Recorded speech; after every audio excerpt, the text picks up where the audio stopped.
رسول اللہ صلی اللہ علیہ وسلم سے دریافت کیا گیا کہ کون سا عمل سب سے افضل ہے؟ فرمایا اللہ اور اس کے رسول پر ایمان لانا۔ کہا گیا اس کے بعد کون سا؟ آپ نے فرمایا کہ اللہ کی راہ میں جہاد کرنا۔ کہا گیا پھر کیا ہے؟ آپ نے فرمایا حج مبرور۔ صحیح بخاری حدیث نمبر 26۔ رسول اللہ صلی اللہ علیہ وسلم نے چند لوگوں کو کچھ عطیہ دیا اور سعد وہاں موجود تھے۔ وہ کہتے ہیں کہ رسول اللہ صلی اللہ علیہ وسلم نے ان میں سے ایک شخص کو کچھ نہ دیا، حالانکہ وہ ان میں مجھے سب سے زیادہ پسند تھا۔ میں نے کہا حضور آپ نے فلاں کو کچھ نہ دیا، میں اسے مومن گمان کرتا ہوں۔ آپ نے فرمایا مومن یا مسلمان؟ میں تھوڑی دیر چپ رہ کر پھر پہلی بات دہرانے لگا۔ حضور صلی اللہ علیہ وسلم نے بھی دوبارہ وہی جواب دیا۔ پھر آپ نے فرمایا کہ اے سعد، باوجود یہ کہ ایک شخص مجھے زیادہ عزیز ہے، پھر بھی میں اسے نظر انداز کر کے کسی اور دوسرے کو اس خوف کی وجہ سے یہ مال دیتا ہوں کہ وہ اپنی کمزوری کی وجہ سے اسلام سے پھر جائے اور اللہ اسے آگ میں اوندھا ڈال دے۔ صحیح بخاری حدیث نمبر 27۔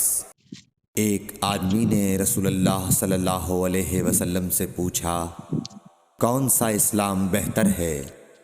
آپ صلی اللہ علیہ وسلم نے فرمایا کہ تو کھانا کھلائے اور ہر شخص کو سلام کرے، خواہ اس کو تو جانتا ہو یا نہ جانتا ہو۔ صحیح بخاری حدیث نمبر 28۔ حضرت صلی اللہ علیہ وسلم نے فرمایا مجھے دوزخ دکھلائی گئی تو اس میں زیادہ تر عورتیں تھیں جو کفر کرتی ہیں۔ کہا گیا حضور کیا وہ اللہ کے ساتھ کفر کرتی ہیں؟ آپ صلی اللہ علیہ وسلم نے فرمایا کہ خاوند کی ناشکری کرتی ہیں اور احسان کی ناشکری کرتی ہیں۔ اگر تم عمر بھر ان میں سے کسی کے ساتھ احسان کرتے رہو، پھر تمہاری طرف سے کبھی کوئی ان کے خیال میں ناگواری کی بات ہو جائے تو فوراً کہہ اٹھے گی کہ میں نے کبھی بھی تجھ سے کوئی بھلائی نہیں دیکھی۔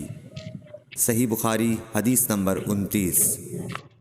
حضرت صلی اللہ علیہ وآلہ وسلم فرماتے تھے جب دو مسلمان اپنی اپنی تلواریں لے کر بھڑ جائیں تو قاتل اور مقتول دونوں دوزخی ہیں۔ عرض کیا گیا یا رسول اللہ قاتل تو خیر ضرور دوزخی ہونا چاہیے، مقتول کیوں؟ فرمایا وہ بھی اپنے ساتھی کو مار ڈالنے کی حرص رکھتا تھا، موقع پاتا تو وہ اسے ضرور قتل کر دیتا، دل کے عزم صمیم پر وہ دوزخی ہوا۔ صحیح بخاری حدیث نمبر 30۔ ابو ذر ایک جوڑا پہنے ہوئے تھے اور ان کا غلام بھی جوڑا پہنے ہوئے تھا۔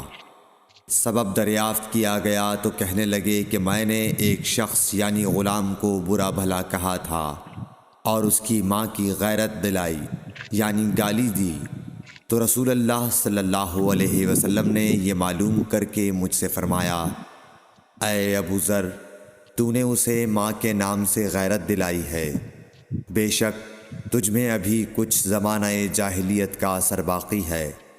یاد رکھو ماتحت لوگ تمہارے بھائی ہیں، اللہ نے اپنی کسی مصلحت کی بنا پر انہیں تمہارے قبضے میں دے رکھا ہے، تو جس کے ماتحت اس کا کوئی بھائی ہو تو اس کو بھی وہی کھلائے جو آپ کھاتا ہے، اور وہ کپڑا اسے پہنائے جو آپ پہنتا ہے، اور ان کو اتنے کام کی تکلیف نہ دو کہ ان کے لیے مشکل ہو جائے، اور اگر کوئی سخت کام ڈالو تو تم خود بھی ان کی مدد کرو۔ صحیح بخاری حدیث نمبر 31۔ جب سورہ انعام کی یہ آیت اتری جو لوگ ایمان لائے اور انہوں نے اپنے ایمان میں گناہوں کی آمیزش نہیں کی، تو آپ صلی اللہ علیہ وسلم کے اصحاب نے کہا یا رسول اللہ یہ تو بہت ہی مشکل ہے، ہم میں کون ایسا ہے جس نے گناہ نہیں کیا؟ تب اللہ پاک نے سورہ لقمان کی یہ آیت اتاری کہ بے شک شرک بڑا ظلم ہے۔ صحیح بخاری حدیث نمبر 32۔ رسول اللہ صلی اللہ علیہ وآلہ وسلم نے فرمایا، منافق کی علامتیں 3 ہیں: جب بات کرے جھوٹ بولے، جب وعدہ کرے اس کے خلاف کرے، اور جب اس کو امین بنایا جائے تو خیانت کرے۔ صحیح بخاری حدیث نمبر 33۔ رسول اللہ صلی اللہ علیہ وسلم نے فرمایا کہ 4 عادتیں جس کسی میں ہوں تو وہ خالص منافق ہے، اور جس کسی میں ان 4 میں سے ایک عادت ہو تو وہ بھی نفاق ہی ہے جب تک اسے نہ چھوڑ دے۔ وہ یہ ہیں: جب اسے امین بنایا جائے تو امانت میں خیانت کرے، اور بات کرتے وقت جھوٹ بولے، اور جب کسی سے عہد کرے تو اسے پورا نہ کرے، اور جب کسی سے لڑے تو گالیوں پر اتر آئے۔ صحیح بخاری حدیث نمبر 34۔ رسول اللہ صلی اللہ علیہ وسلم نے فرمایا، جو شخص شب قدر ایمان کے ساتھ محض ثواب آخرت کے لیے ذکر و عبادت میں گزارے، اس کے گزشتہ گناہ بخش دیے جاتے ہیں۔ صحیح بخاری حدیث نمبر 35۔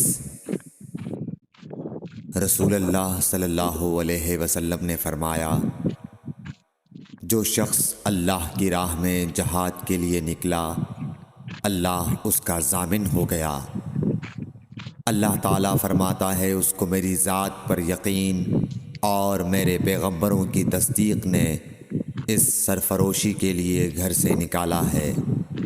میں اس بات کا ضامن ہوں کہ یا تو اس کو واپس کر دوں ثواب اور مال غنیمت کے ساتھ، یا شہید ہونے کے بعد جنت میں داخل کر دوں۔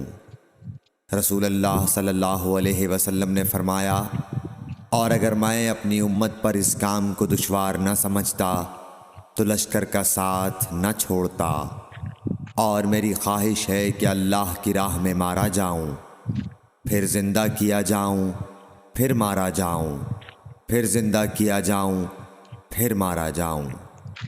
صحیح بخاری حدیث نمبر 36۔ حضرت صلی اللہ علیہ وسلم نے فرمایا، جو کوئی رمضان میں راتوں کو ایمان رکھ کر اور ثواب کے لیے عبادت کرے، اس کے اگلے گناہ بخش دیے جاتے ہیں۔ صحیح بخاری حدیث نمبر 37۔